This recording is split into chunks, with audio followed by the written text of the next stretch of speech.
Senator Cruz.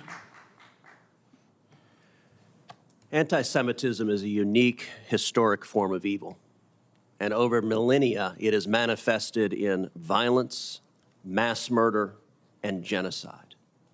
October 7th was one of the darkest days in human history when terrorists murdered over 1,200 Israelis and took 251 hostages. Women and girls were raped. It was the single largest mass murder of Jews in a day since the Holocaust. In the wake of October 7th, we have seen anti-Semitism explode across the United States and across the world, but especially on college campuses. As the ADL has illustrated, from 2022 to 2023, the number of anti-Semitic incidents more than doubled in the United States. But college campuses in particular have become vile incubators of hatred of Jews. At Cornell University, in the aftermath of October 7th, one student made vile threats, including statements such as, "If I see a pig-male Jew, I will stab you and slit your throat. If I see another female Jew, I will drag you away and rape you and throw you off a cliff."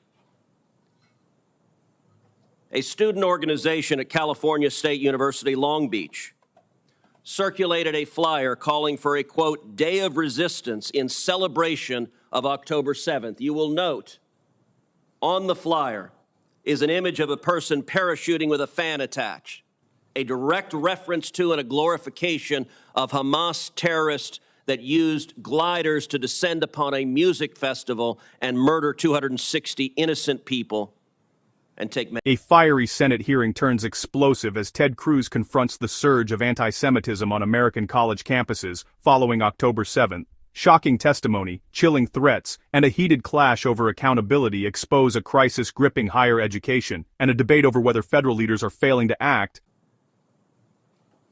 At Columbia, when Jewish students were engaged in displaying the American flag and the Israeli flag, another student wearing a mask because these protesters are oh so brave, they almost always cover their face, held up a handwritten sign saying Al-Qassam's next target. Al-Qassam is the military arm of Hamas.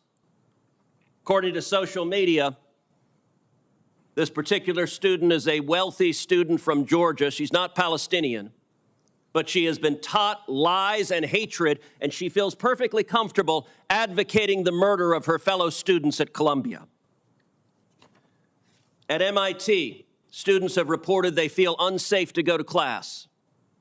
And the MIT president has said that she would not discipline the students making those threats because if she did, they risk losing their visas and being deported. Throughout all of this, the Biden-Harris administration has been utterly absent. Does anyone doubt if the Klan were on college campuses terrorizing African-American students, threatening African-American students, that we would see the FBI there, that we would see prosecutors there, that we would see federal funding cut off to universities? Of course we would, and we should. But when it comes to anti-Semitism, the Democrats have a problem. I would note, this is occurring in blue states with blue governors because the Democrat Party is terrified of the pro-Hamas wing of their party. In states like Texas and Florida, we don't allow this. At the University of Texas, when violent protesters threatened Jewish students, police officers arrived and arrested them. That's what happened when you enforce the law. Every Republican member of this committee asked the chairman to hold a hearing on anti-Semitism in February. And yet we don't get a hearing on anti-Semitism. We get a hearing generically on hate because this administration, and this is the kind of anger and hate that is encouraged. You're now seeing the hate manifesting right here. Interestingly enough, Please, the committee will come to order. The senator is recognized to finish his remarks. So we now have a demonstration of anti-Semitism. We have a demonstration of the hate.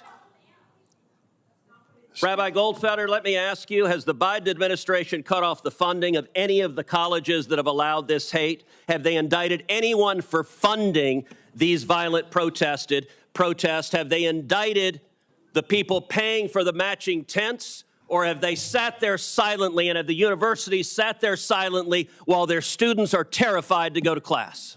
They have not indicted anyone.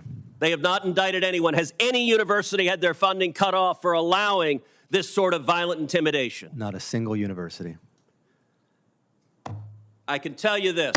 Next year, Senator's if there time is a has Republican expired. majority on this committee, you will see real leadership. And next year, if there's a Republican administration, you will see people prosecuted for this sort of violence. This is being tolerated with the looking away, the blind eye being turned from this administration and this Department of Justice. And it is utterly disgraceful. And under Title VI, any university that allows this should have their funding cut off. October 7th marked one of the darkest days in modern history. More than 4,200 Israelis murdered, hundreds taken hostage, and in the aftermath, something else erupted, a wave of anti-Semitism spreading far beyond the Middle East and into American college campuses. If you enjoyed this breakdown, please hit the like and subscribe button for more political showdown, and thanks for watching.